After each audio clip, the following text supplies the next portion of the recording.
বাংলাদেশ জামাত ইসলামী ঢাকা মহানগর উত্তরের সম্মানিত আমির জননেতা জনাব সেলিম উদ্দিন, নায়েবে আমির সহ অন্যান্য নেতৃবৃন্দ, শ্রমিক কল্যাণ ফেডারেশনের সম্মানিত নেতৃবৃন্দ, শ্রমিক বন্ধুগণ,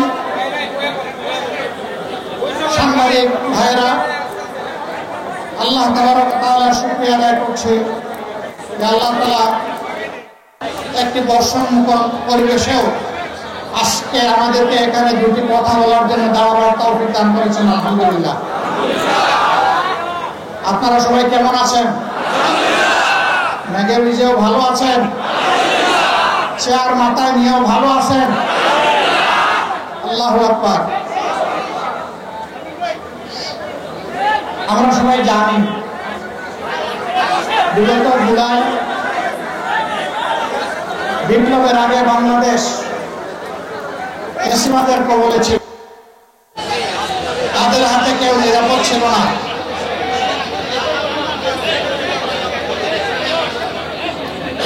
তাদের হাতে কেউই নিরাপদ ছিল না। এই দেশকে নিরাপদ করার জন্য এবং ফ্যাসিবাদের হাত থেকে উদ্ধার করার জন্য ছাত্র তরুণ যুবকদের নেতৃত্বে, শ্রমিক বন্ধুদের নেতৃত্বে এই দেশে আপামর জনগণ রাস্তায় নেমে এসেছিল এবং ফ্যাসিবাদের প্রতীক শেখ হাসিনাকে দেশ ছেড়ে পালাতে বাধ্য করেছিল। এই কাজটি এমনি এমনি হয়নি। প্রচুর মানুষকে এখানে জীবন দিতে হয়েছে। আমাদের হাতে হাজার খানেক মানুষের নিশ্চিত ঠিকানা সংরক্ষিত আছে। তাদের মধ্যে 60% মানুষ শ্রমিক, আর সবাই মিলে 40%। এই শ্রমিকদের বেশিরভাগ আবার অত্যন্ত সীমিত আয়ে, তাদের নুন আনতে পান্তা পোড়ায়, ভালো করে পেটে ভাত দিতে পারে না, কিন্তু নিজের পরিবারের দিকে তারা তাকায়নি। তারা তাদের একটা মূল্যবান জীবন জাতিকে উপহার দিয়ে দুনিয়া থেকে চলে গেছে। আমরা দোয়া করি এই জুলাই আন্দোলনে যারাই নিহত হয়েছেন জালিমের হাতে, আল্লাহ তাদের সকলকে শহীদ হিসেবে কবুল করুন। সম্মানিত ভাইরা, অসংখ্য সহযোদ্ধা তারা আহত হয়েছেন, পঙ্গু হয়েছেন। আজকে তাদের দাবির জন্য যেদিন জুলাই সনদে স্বাক্ষর হবে পর্যন্ত তাদেরকে রাস্তায় নামতে হচ্ছে। আমি মনে করি এই জাতির জন্য একটি লজ্জাস্ত। আমরা বারবার দাবি করেছি তাদেরকে স্বীকৃতি দিন, সাংবিধানিক স্বীকৃতি দিন তাদের, কিন্তু না, আমাদের ইন্টারিম সরকার তা দেখাতে ব্যর্থ হয়েছে বলে আজকে তারা সংসদের দক্ষিণ প্লাজায় অবস্থান নিয়েছিল। আমরা শুনেছি এখন সরকার এই বিষয়টা গুরুত্ব সহকারে নিয়েছেন, কিন্তু এর মাঝে কিছু অসুন্দর কাজ হয়েছে কিনা আমি নিশ্চিত না। যদি হয়ে থাকে তাহলে আমি ব্যথিত, দুঃখিত, লজ্জিত। এই যারা জালিমের হাতে মার খেয়েছে, আজকে ইন্টারিম সরকারের পুলিশের হাতেও যদি তারা মার খায়, এ লজ্জা আমরা কোথায় ডাকবো?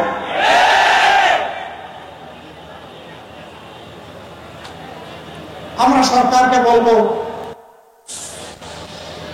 দয়া করে নিজেদের দায়িত্বের প্রতি আপনারা সুবিচার করুন। আমরা তাদেরকে রাস্তায় দেখতে চাই না। আরো অনেকে দাবি দেওয়া নিয়ে নেমেছেন। অনেকের দাবি দেওয়ার জুলাই যোদ্ধাদের দাবি দেওয়া এক না। এটাকে ভিন্ন মর্যাদার চোখে অবশ্যই দেখতে হবে। বন্ধুগণ, আসলে যে সমাজে সর্বাঙ্গে ব্যথা, আপনি মলম লাগাবেন কোথায়? দুর্নীতিতে এই সমাজ পুরোপুরি ছেয়ে আছে। আগেও ফ্যাসিজমের সময় দুর্নীতি হয়েছে, এখন আরো বিপুল শক্তিতে এখন দুর্নীতি হচ্ছে। কোথাও মানুষের কোন শান্তি নেই, নিরাপত্তা নেই, ইজ্জত নেই। প্রতিদিন চাঁদাবাজি, এটা সেটা কেন্দ্র করে মহৎ হচ্ছে, দুর্ঘটনা ঘটে চলছে। এর তো সমাপ্তি অবশ্যই হতে হবে। কে করবে এই সমাপ্তি? যারা নিজেরা ধৈর্য ধরে দায়িত্বশীলতার পরিচয় দিচ্ছে, যারা দেশের মানুষকে নিয়ে আগামীর একটি নতুন বাংলাদেশের স্বপ্ন দেখে, তারাই কেবল পারবে এই যন্ত্রণা থেকে জাতিকে মুক্ত করতে। আমরা একটি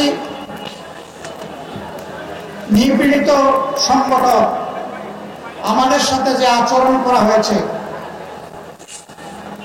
এই পাক ভারত উপমহাদেশে কার সাথে সেই আচরণ করা হয়েছে? বাংলাদেশের ইতিহাসে কারোর সাথে সেই আচরণ করা হয়নি। এক এক করে আমাদের 11 জন নেতা সহ হাজারো সহকর্মীকে হত্যা করা হয়েছে। এর পাশাপাশি হাজার হাজার সহকর্মীকে পঙ্গু করা হয়েছে, বাড়ি ছাড়া করা হয়েছে, বাড়িঘর বোর্ড লাগিয়ে ভেঙে দেওয়া হয়েছে, সবগুলো অফিস বন্ধ করে রাখা হয়েছে, আমাদের প্রতীক কেড়ে নেওয়া হয়েছে। আমাদের সংগঠনকে দিশেহারা সরকার শেষ পর্যন্ত নিষিদ্ধ ঘোষণা করেছে। বলেন, এটা আর কারোর প্রতি করেছে? কোন কালে করেছে? কারোর প্রতি এটা হয়নি। কিন্তু যখন বিপ্লব হয়ে গেল, আমরা সিদ্ধান্ত নিলাম এই মজদুর সংগঠনকে এই সবার এগিয়ে আসতে হবে, এই সমাজের পক্ষে মানুষের কল্যাণের জন্য, শান্তি শৃঙ্খলা ফিরিয়ে আনার জন্য। আমরা ঘোষণা দিলাম আমরা ব্যক্তিগত পর্যায়ে কারোর উপর থেকে কোনো ধরনের প্রতিশোধ নেব না। তবে ক্ষতিগ্রস্ত পরিবার এবং ব্যক্তি, তাদের ন্যায় বিচার পাওয়ার অধিকার আছে।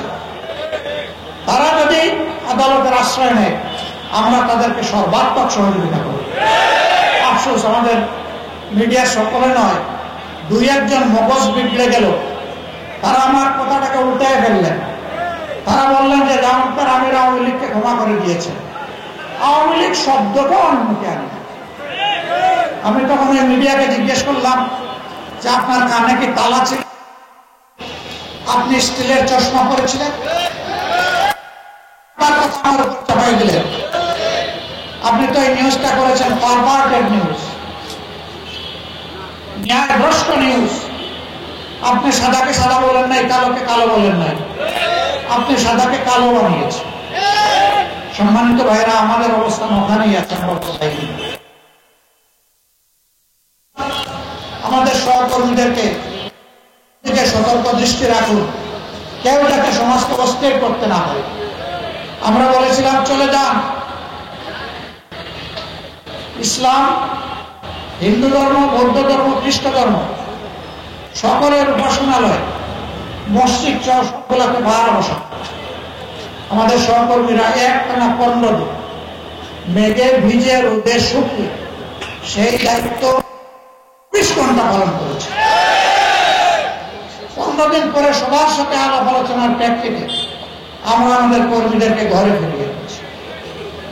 আমরা আমাদের সহকর্মীদেরকে বলেছিলাম সাবধান, আমরা জানি 15 বছর অনেক ক্ষতিগ্রস্ত হয়েছে, আর্থিকভাবে, দৈহিকভাবে, মান ইজ্জতের দিক থেকে, কিন্তু অবৈধ হাত কারো দিকে বাড়ানো যাবে না, কোন চাঁদাবাজি চলবে না।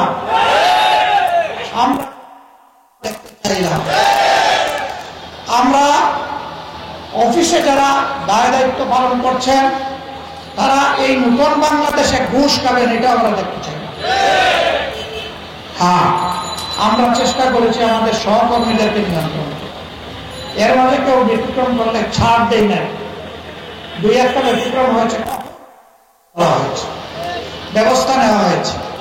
কিন্তু আলহামদুলিল্লাহ, বাংলাদেশের আপামর জনতার সাক্ষী, আজ বাংলাদেশ জামাতে ইসলামী চাঁদাবাজ দল হিসাবে একটু পরিচিতি লাভ করে না, বরঞ্চ নিরীহ জনগণের পাশে, ব্যবসায়ীদের পাশে দাঁড়াতে গিয়ে, ফুটপাতের আমার ক্ষুদ্র হকার ব্যবসায়ী ভাইদের পাশে দাঁড়াতে গিয়ে বহু জায়গায় আমাদের মানুষ সন্ত্রাসীদের হাতে, চাঁদাবাজদের হাতে আহত হয়েছে। এটি নিয়ন্ত্রণ করার দায়িত্ব সরকারের। আমরা তো সরকারের কেউ না, আমরা সরকারকে দাবি জানিয়েছি, কিন্তু এই সরকার কিছুই করতে পারে। আমরা কথা দিয়েছি দেশবাসী, আপনাদের ভালোবাসা এবং সমর্থনে আল্লাহ রাব্বুল আলামিন যদি আমাদেরকে এই দেশবাসীর খেদমতের দায়িত্ব দেন, সরকার গঠনের সুযোগ দেন, আমরা নিজেরা চাঁদা তুলব না, নিরীহ জনগণের কাছ থেকে জুলুম করে এবং কাউকে চাঁদাবাজি করতে দেব না। অফিস আদালতে ঘুষের বাণিজ্য আর চলবে না, অবৈধ দখলদারি বরদাস্ত করা হবে না, দুর্নীতির মূল জড় কেটে দেওয়া হবে ইনশাআল্লাহ। আমরা একটা দুর্নীতিমুক্ত বাংলাদেশ দেখতে চাই। জাতি, ধর্ম, দল, মত নির্বিশেষে 18 কোটি মানুষের প্রত্যেকটা নারী পুরুষ রাষ্ট্রীয় সংবিধান স্বীকৃত তার সকল অধিকার সমানভাবে ভোগ করবে ইনশাআল্লাহ। আমরা সকলের জন্য ন্যায় বিচার কায়েম করব। বিচারে কারো সামান্য তারতম্য করা হবে না। আমাদের শ্রমিক ভাই বোনদেরকে নিজেদের ন্যায্য দাবি আদায়ে রাস্তায় নেমে আর জীবন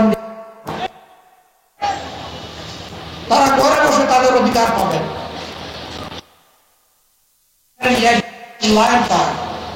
তাহলে মালিকরাই উপকৃত হবে। তখন তারা সন্তুষ্টির সাথে তারা তখন কলকারখানার গতি বাড়িয়ে দেবে, কিন্তু মালিকরাই উপকৃত হবে, বাঁচবেন না। শ্রমিক মরলে আপনার কারখানার মৃত্যু হতে। আমরা এখানে শ্রমিক মালিক সংঘাত চাই না। আমরা চাই শ্রমিক মালিক পরস্পরের সহযোগী, পরস্পরের ভাই। আমরা এই সহমর্মিতা, সহযোগিতার ভাবটাই আমরা এখানে স্থির করতে চাই। কিন্তু আফসোস, যুগের পর যুগ বিভিন্ন শ্রমিক সংগঠন আমাদের শ্রমিক ভাইদের অধিকারকে বিক্রি করে নিজেরা লাভবান হয়েছে। শ্রমিকদের ন্যায্য কোনো দাবি তারা আদায় করে নাই। শ্রমিকরা পথে পথে কষ্ট করেছে, জীবন দিয়েছে, পঙ্গু হয়েছে, চাকরি হারা হয়েছে, লাভবান হয়েছেন নেতারা। বাংলাদেশ জামাত ইসলামী এই বৈষম্যের বিরুদ্ধে। সম্মানিত ভাইরা, এই কাফরুল মিরপুরে এক সময় কিসের রাজত্ব ছিল তার সাক্ষী আপনারা। আল্লাহ তাআলার কাছে সাহায্য চাই, আবার যেন সেই দুঃশাসন এখানে ফিরে না আসে, কারো হাত ধরেই যেন এখানে ফিরে না আসে। এই এলাকার মানুষ শান্তি এবং সম্মানের সাথে যেন বসবাস করতে পারে। ব্যবসায়ীরা তাদের জায়গায় ব্যবসা করবেন, চাকরিজীবীরা চাকরি করবেন, ছাত্রছাত্রীরা তাদের লেখাপড়ার কাজ চালিয়ে যাবেন, মা বোনেরা পেশাগত এবং সাংসারিক দায়িত্ব পালন করবেন। যার যার জায়গায় সম্মান এবং নিরাপত্তার সাথে তারা এই দায়িত্ব পালন করবে। আমরা সেই রকমই একটা কাফরুল এবং সেই রকম একটা মিরপুর গড়ে তুলতে চাই প্রাথমিকভাবে, এবং আমরা সারা বাংলাদেশের চিত্রই একাকার চাই, একই ধরনের চাই। আমরা কোথাও উন্নয়নের ক্ষেত্রে কোনো বৈষম্য চাই। এই কাফরুল এবং মিরপুরে কোনো খেলার মাঠ নাই, পার্ক নাই, সাঁতার শেখার জন্য সুইমিং পুল নাই, রাস্তাঘাটগুলো পর্যাপ্ত নয়, অপর্যাপ্ত। যা আছে কিছু কিছু জায়গায়, বেশ কিছু জায়গায় ভাঙ্গা ছোড়া, ড্রেনগুলা খোলা, ময়লা, দুর্গন্ধযুক্ত। এটা শুধু মিরপুরের কাফরুলের দৃশ্য না, এটা আমাদের আধুনিক তিলোত্তমা ঢাকার দৃশ্য। আপনি ঘর থেকে বের হয়েছেন, হয় আপনার নাক দুর্গন্ধ প্রুফ হয়ে গেছে, অথবা নাক চেপে আপনাকে রাস্তা অতিক্রম করতে হবে। এর পাশাপাশি ছিনতাইকারী, চোর, ডাকাতদের, বাটপারদের হাতে আপনাকে পড়তে হবে। আমরা এই সকল যন্ত্রণা থেকে সমাজকে মুক্তির জন্য লড়াই করতে চাই ইনশাআল্লাহ। আমরা সমাজের অপকর্মে লিপ্ত, দুর্নীতিতে লিপ্ত, চাঁদাবাজিতে লিপ্ত তাদেরকে একটা সিম্পল মেসেজ দিতে চাই। এই সব অপকর্মের বিরুদ্ধে লড়াই আমরা শুরু করেছি, এগুলা খতম না করে আমরা বিশ্রাম নেব না। আমরা থামব না, মাঝপথে থামার কোনো প্রশ্নই আসে না। সব কিছুকে গ্রাউন্ড লেভেলে নামিয়ে না আনা পর্যন্ত আমাদের লড়াই অব্যাহত থাকবে। সেই লড়াইয়ের কি গর্বিত অংশীদার আপনারা হবেন? রাজি আছেন? বলবেন যে আমাদেরকে নিয়ে ঘরে বসে থাকবেন কিনা? না না, আপনাদের সাথে পিছনে নয় সামনে থাকবো। আমরা জিতবো না হারবো এটা আল্লাহ তাআলার ফয়সালা, কিন্তু মানুষের জন্য, মানুষের মুক্তির জন্য আমাদের লড়াই আল্লাহর উপর ভরসা করে আমরা চালিয়ে দেবো। আসুন একটা নিষ্কলুষ শান্তি সৌম্যের মিরপুর কাপড় অহিংস একটা কাজ এবং মিরপুর গড়ার জন্য নতুন করে আবার আমরা শপথ দাঁড়িপাল্লা ইনসাফের প্রতি মহান আল্লাহর কাছে তাওফিক চাই। আল্লাহ তাআলার দেওয়া এই ন্যায়নিষ্ঠ প্রতীকের সাথে আমরা যেন কোনো ধরনের বিশ্বাসঘাতকতা না, আমরা যেন আল্লাহর দেওয়া এই প্রতীকের মর্যাদা রক্ষা করতে পারি। এই প্রতীকের কথা কালামে হাকিমে উল্লেখ করা হয়েছে, ইন্নাল্লাহা ইয়া'মুরুকুম বিল আদলি ওয়াল ইহসান। আল্লাহ তাআলা তোমাদেরকে নিশ্চিতভাবে নির্দেশ দিচ্ছেন তোমরা সমাজে ন্যায় বিচার সুবিচার কায়েম করো। এই মিজান, এই পাল্লার মাধ্যমে তোমরা পাল্লায় সঠিক ওজন করো। এই ওজনের মানে শুধু মাল ওজন, মালের ওজন এবং মানুষের অধিকারের ওজন, সবকিছু এই পাল্লায় হবে ইনশাআল্লাহ। আপনারা দোয়া করবেন। কষ্ট করে এসেছেন, বৃষ্টির মধ্যে এসে দেখি এখানে বলা হচ্ছে দাঁড়িপাল্লার প্রতীকের স্লোগান, কিন্তু সবার মাথায় দেখি একটা করে চেয়ার, কারণ উপর থেকে বৃষ্টি পড়ছে। এখন আল্লাহ তাআলা রহম করেছেন, চেয়ার এখন আমাদের কোমরের নিচে চলে গেছে, এখন আর মাথার উপরে না। আল্লাহ রাব্বুল আলামিন আমাদের সবাইকে দেশের জন্য, মানুষের জন্য, আল্লাহর জন্য, আল্লাহর দ্বীনের জন্য, মানবতার জন্য, দেশের জন্য, বিদেশের জন্য, মানবতার জন্য দুঃখে দুঃখে মরছে সবার সোনার বাংলাদেশ, নতুন বাংলাদেশ, স্বপ্নের শহীদদের বাংলাদেশ, জুলাই যোদ্ধাদের বাংলাদেশ, 18 কোটি মানুষের প্রাণের বাংলাদেশ গড়ার জন্য আল্লাহ তাআলা বাংলাদেশ জামাত ইসলামকে কবুল করুন। আমরা একা ক্ষমতার সাহায্য নিতে চাচ্ছি না, ক্ষমতার কোন সাহায্য নিতে চাচ্ছি। আল্লাহ যদি সরকার গঠনের সুযোগ দেন, আমরা ইনশাল্লাহ সবাইকে নিয়েই করব। এমনকি নির্বাচনে যারা আমাদের বিরোধিতা করবে তাদেরকেও বলবো আসে। এই মূলনীতির ভিত্তিতে আমরা দেশটাকে দুর্নীতি নির্মূল করে একটা সুন্দর বাংলাদেশ, দুর্নীতিমুক্ত বাংলাদেশ গড়তে চাই। আপনারা আসুন, যদি এই নীতির সাথে আপনারা একমত হন। যারাই একমত হবেন তাদের ধর্ম কি দল কি আমরা দেখবো না, তাদেরকে সম্মানের সাথে বুকে ধারণ করে একসাথে সরকার গঠন করা হবে এবং সম্মিলিত সরকার পরিচালনা করা হবে ইনশাআল্লাহ। সেই বৃদ্ধির জন্য আল্লাহর দরবারে কামনা করে আপনাদের সবার প্রতি গভীর কৃতজ্ঞতা এবং ধন্যবাদ জানিয়ে বিদায় নেওয়ার আগে দোয়া করে আল্লাহ তাআলা আপনাদের হায়াতে, সিহাতে, আপনাদের ইলমে আমলে এবং রিজকে বারাকা দান করুন।